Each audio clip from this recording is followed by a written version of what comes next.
first experience was hearing about TBAs. It was like 2015, 2016, and it was a conversation at a show, like, shut up for TBAs, shut up for TBAs. I was like, what is that? Like, you auditioned for all these theaters at once, it's like 300 theaters, and I was like, oh no, I don't want to do that.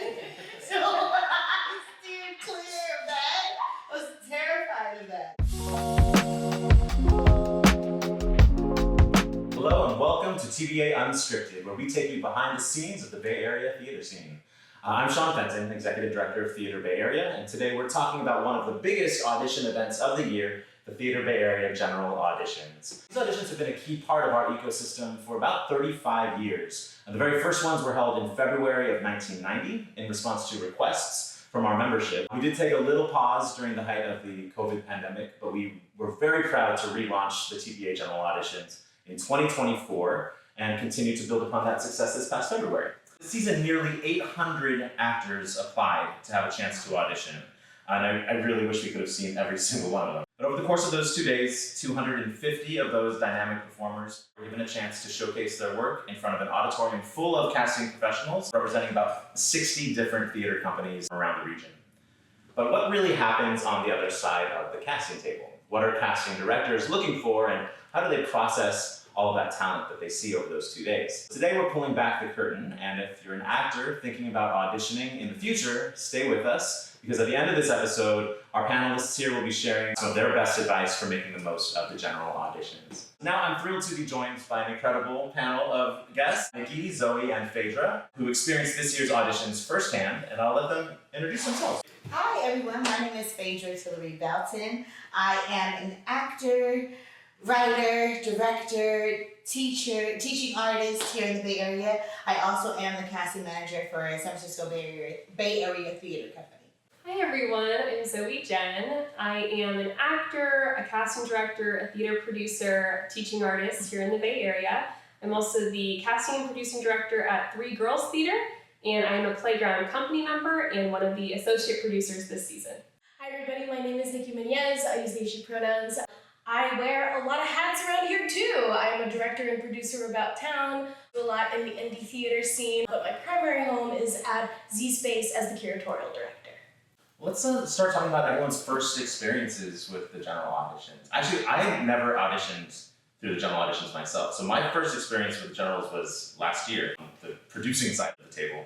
How about for each of you? What was your first encounter with this event? What were you auditioning, casting, watching? What do you remember about it? I have also never done TBA general auditions. Back when I used to be an actor, I did a good circuit of the general auditions around Bay Area for individual companies, but my first time working in the casting world, attending TBA was one of the things I checked off my list that first year. It was quite a whirlwind, especially considering that was still a time where we were doing physical headshots and resumes. Carrying around headshots and resumes back to the theater after a day of seeing a bunch of really brilliant talent and lots of strong choices was a little crazy. It was a little crazy, but it was a fascinating learning experience to be on that side as a first-time casting director, having experience as an actor, but really seeing the other side for how hard the casting end works, as well as to match the folks who are putting their all on stage. And as of last year, we have moved to entirely digital. So Yes, no thank you. carrying around hundreds of headshots anymore. Thank you. Zoe, how about you? I auditioned for the TBA Generals back in, I want to say 2019. It was my only other time auditioning. And it was such a huge deal to be there. It was like, oh my gosh, I got selected. This is such a huge moment. But I remember looking out and being like, this is probably, at that point, the biggest stage I had been on ever. So it was very exciting, good opportunity, good growth opportunity, I think. My first experience was hearing about TBAs. It was like 2015, 2016, and it was a conversation at a show, like, shut up for TBAs, shut up for TBAs. I was like, what is that? Like, you auditioned for all these theaters at once, it's like 300 theaters, and I was like, oh no, I don't want to do that. So I steered clear of that. I was terrified of that. And then my first being in this space was last year when you guys retired. Being in there and auditing and seeing all 260 something was last year. And that was massive. And it was like, wow, this is actually really great. now that I'm on the other side of the table. And I applaud all of you that did it. But it was so cool for that one person could be seen by that many theater companies at once. And that's what we all want, is to just have as many opportunities as we can. So being able to do that in one space was really dope. From a casting perspective, I'm curious what was going through each of your minds during the auditions this year. What was your process like? I built a spreadsheet alongside of the database that you guys gave us, because we can always go back to the database, which I love. Theater companies, this is a great tool. You can go back to the database, and what I did, I built a spreadsheet. I listed everyone in order who showed up, because then I could hear it. And then I listed I knew what I was looking for, because we're casting specific shows for our, and so I had that in mind, prepared myself that week of knowing the characters, what are we looking for, what are their characteristics, and then picking that out was highlighting their names. I drop boxes for this show, and this show, and then we also emailed those that we were interested in. We have a show for them, but we love the talent that we saw, and we think that something in the future was for them. We also highlighted them in a certain form so that we can also get them in our database. So it was definitely a side-by-side spreadsheet I had going on, but I had my computer and my blanket. I'm gonna just leave that. It's cold in It was a little there. cold this year. Plus one in the spreadsheets. I think especially with the advancement of the Airtable, being able to see people's information side by side, especially I really appreciate the TBA team from last year taking feedback from casting directors about how people self-identify themselves. I think that's really important. I have some overlap with especially queer theater companies who have that note and want to know how sincerely and honestly they can be casting more diverse stories and how people self-identify in order to put themselves out for consideration, but also just start a really honest conversation about identity and casting and entering a role in your fullest self. I think is for me in particular, because there are so many concentric circles of different projects and different levels of theater, geographic location. Phaedra and I are working on one project right now together, so being able to have those centralized modes of communication. I know I was on Slack with some of my coworkers from Z Space. They were in the orchestra and I was in the mezzanine. Yeah, we were all typing to each other in the same spreadsheet. Yes. So it was a whole bunch of other communications that were happening. And I think too, really having that Airtable as a reference point for the rest of the year is going to be super helpful. The way you're able to search people, the way you're able to see their experience, where they're at in their careers right now, and how that updates. Super, super cool. Yeah, I'll echo all of that. I thought that the Airtable was fabulous and is going to be such a helpful tool throughout the rest of the year. I did my own spreadsheet as well, and then something that I sort of thought of that I was really proud of is, after the auditions were over, I gave myself a day, and then I went back on Monday and Tuesday, and before I even looked at the sheet, I thought, let me try to think of all the people I can remember that I wrote down and see, can I remember you or not? And then I would make a note, I went and highlighted who was actually such a standout for me that I was could remember their audition even a couple days later. I do have a question about overall process. This idea of a big general auditions, where you're auditioning not just for one company's season, but for multiple companies' seasons, where an actor just has to put their best work forward and not auditioning for any particular project. How do you sort that out and sort of see the potential in somebody for a particular role when they are just doing whatever, choosing something? Yeah. Well, I think that's why it's so important that each actor chooses material that they really feel connected to, that represents them. It's easy, when somebody does an audition that they're very proud of, that shows their best work, it's easy to envision them in multiple roles, as opposed to if they select material with the goal of being seen in a certain light that maybe they're less connected to. It's just more helpful when they're, self-selecting material that shows range and shows what they the niche that they like to do. That's helpful in the 2 minutes that they have. Yeah, for me, it's them being connected to the material. That's the biggest thing. It could be the silliest or the most serious. It's really about how you connected to the piece and your intentions in the piece, and if I can see that clearly. Also, there's a light in your eyes that is on stage when it's something that you really enjoy doing, and when you're in your bag, everyone can see it. And I look for that because that's when I know I want to work with you. That's when I know that you're hungry for it. So there's a thing that happens for me. I don't know how to explain it, but there's a thing that I see in people and I'm like, yeah. And so I look for that. I look for confidence. I even look for nervousness because that's also a space to grow, right? Like I love working with people who are raw and new and take the challenge that I wouldn't take. First of all, you're bold enough for doing something I wouldn't do. So that already excites me about you and then what you bring to the table or what you're learning or the hunger that I see in you, it's that. So it's really like the thing I took away was know thyself in your choosing of your material. Whether that means you're going to challenge yourself to like do classics and really work hard, and if you're looking for more comedic roles because you've done more classics, if you're pushing yourself, but you also know how you're pushing yourself, that really shows. One thing that's kind of connected to this that I just was so jazzed about coming away from this past year's generals was how locked in all of the young actors were. Oh my gosh. They were on top of it, they knew their material, they were connected with it, and they rocked it. It was reassuring for me because I think it's also testament to whoever's training them that they have like more contemporary teachers who understand that and are actively teaching their students. One of them was my student, so I was like super excited. I worked with them through Berkeley Rep, and they're like in a program, and so I was excited for them the day before we had like a brief conversation. I'm like, girl, just leave it. And so seeing her, I was like tearing up. But yeah, the youth were amazing. Were there any other memorable moments for you? Some of the fabulous outfit changes that we Yes. saw from one of our hosts. Some of our hosts. Well,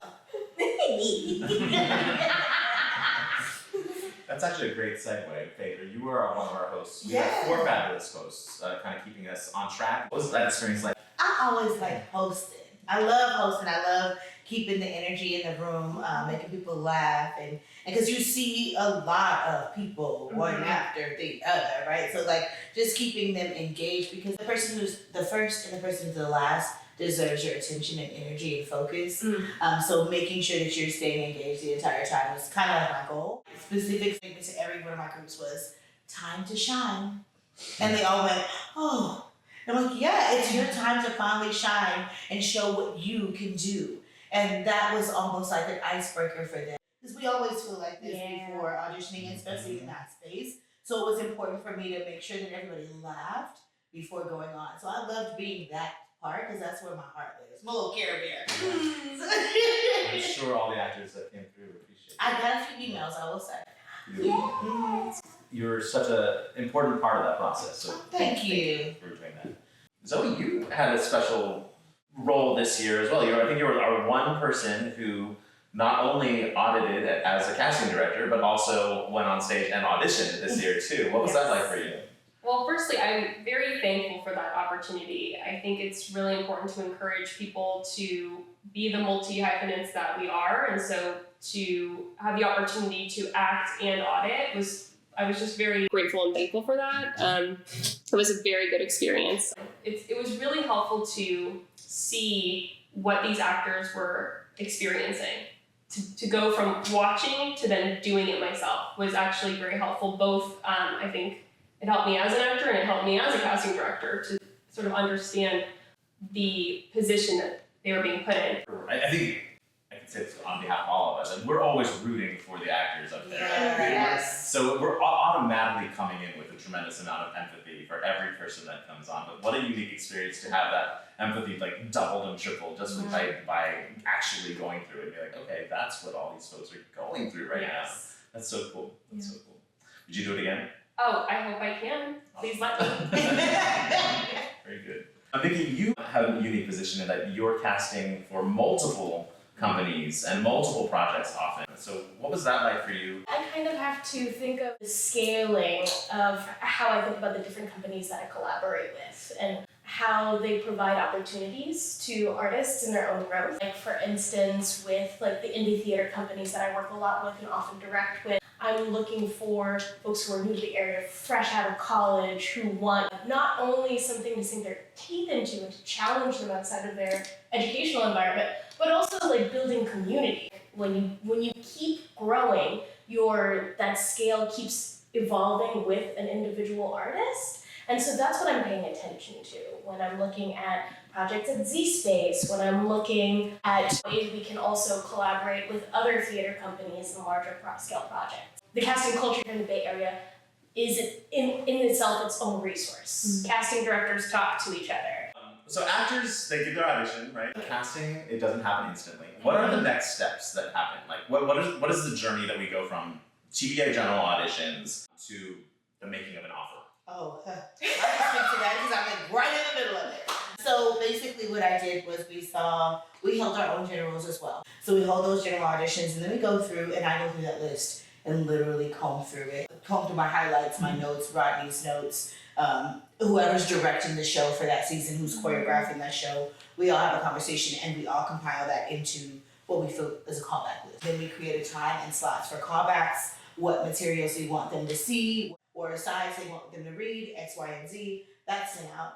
And then I like to give at least 2 weeks for you to work on that, if the work permits. But at least 2 weeks for you to be able to work on that that information.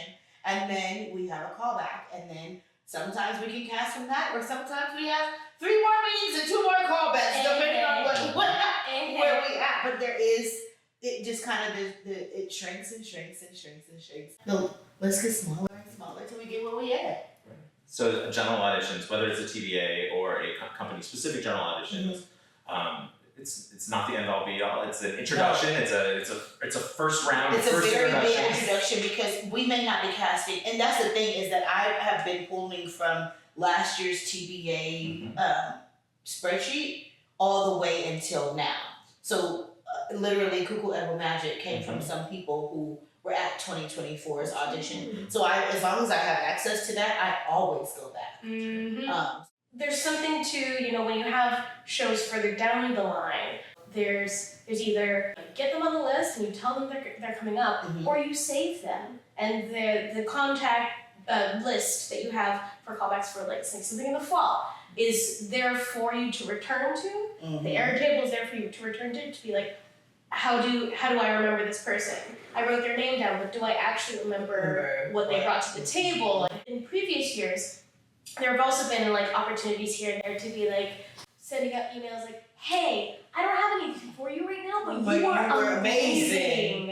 And I just want you to know who we are, who I am, so that you know that you were seen, you're on our radar, and you're going to be added to a list of future consideration. But what I'm hearing is it's not just about making an offer or getting cast in a show. It's really about starting a relationship. Yes. Well, yeah, we're human beings. Like you said, we're all multi-hyphenate. So I may not need you as a backup, but Phaedra's also a director. Phaedra's also a playwright. So I may need you for all of the other things. So I'm keeping my own database as well. And people email me all the time and go, do you have somebody for this? Do you know somebody for this? And I'm like, you know what? Here you go.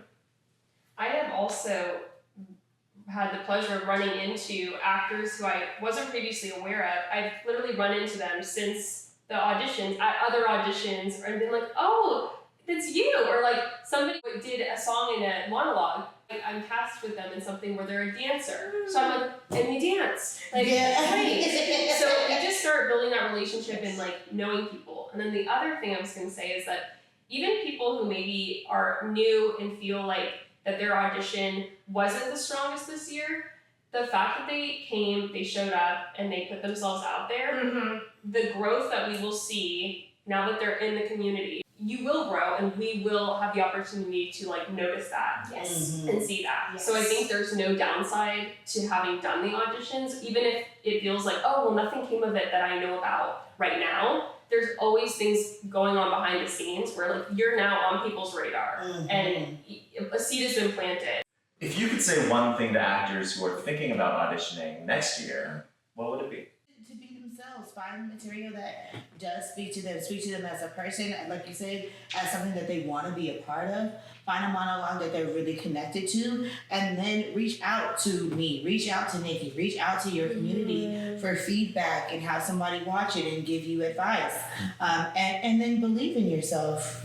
You can't expect anyone else to believe in you if you don't believe in yourself. So yeah. Straight out of the whiz. That's where I started.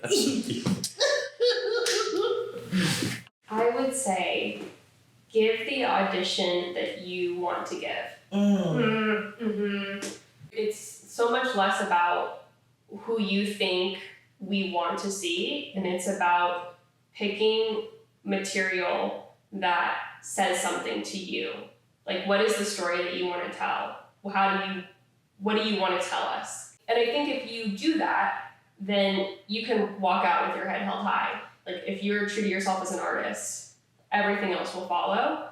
And I think that a lot of times the most memorable auditions were people who clearly sort of had that in mind. And I would also say, try to make sure that your materials are as updated as possible. Put your best foot forward. If you're gonna make a website, if you're gonna make a professional social media, do that before the TBA generals. Like, try to give yourself the opportunity to be seen in the most professional way that you can, because you are now. Just make it easy for the people who want to cast you to be able to do that. Yes. Yes.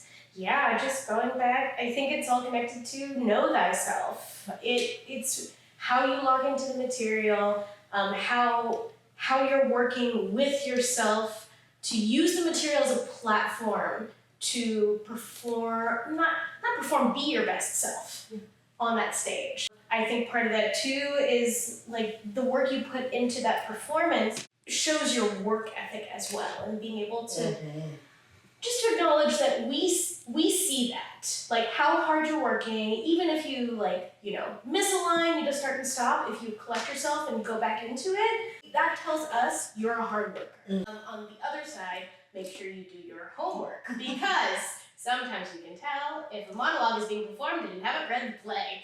Yeah. And thinking of it as a job introduction, not necessarily an interview, because we're looking for you to be your best self. And we really want you to be the one that we need. The auditor side of the table, always hopefully remembering that we're looking for you all to succeed, and that we want to see you keep growing and keep trying, because that's the kind of energy we want to bring into our rehearsal rooms. It's not an adversarial relationship at all. We're rooting for you every single time, every single person.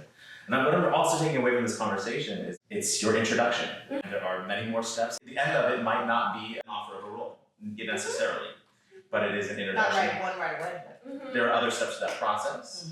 And that might not be the end of this particular process, but you've been introduced to the community, you're saying hello, you're saying this is who I am, and it's the beginning of relationship building.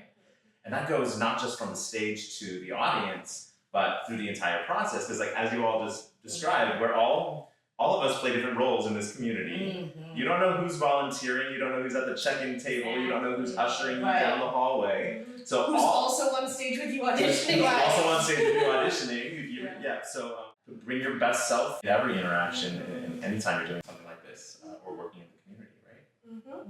And then leave it there. Yes. Thank you for saying that. What will be for you will be for you. Yes. And what's not will not. And it is okay. You take your journey, right? Like, leave it there. Let it go. This is a part of our careers to continuously audition. So you have to get used to, you have to work that muscle. Yes. And working that muscle is leaving it there. I'd be remiss if I didn't do a shout out to the entire Theater Bay Area team. This TBA staff and all of our volunteers and overhires, and all the staff that made this possible. It's a lot of work to put in. And I just want to give a big shout out to everyone out there who played a role in making this happen, including all of our volunteers. I'm curious from your all's perspectives, why is it important that we do this? It takes a lot to do this. Why is it important that TBA keeps putting this event on year after year? What role does it play in the theater ecosystem here in the Bay Area?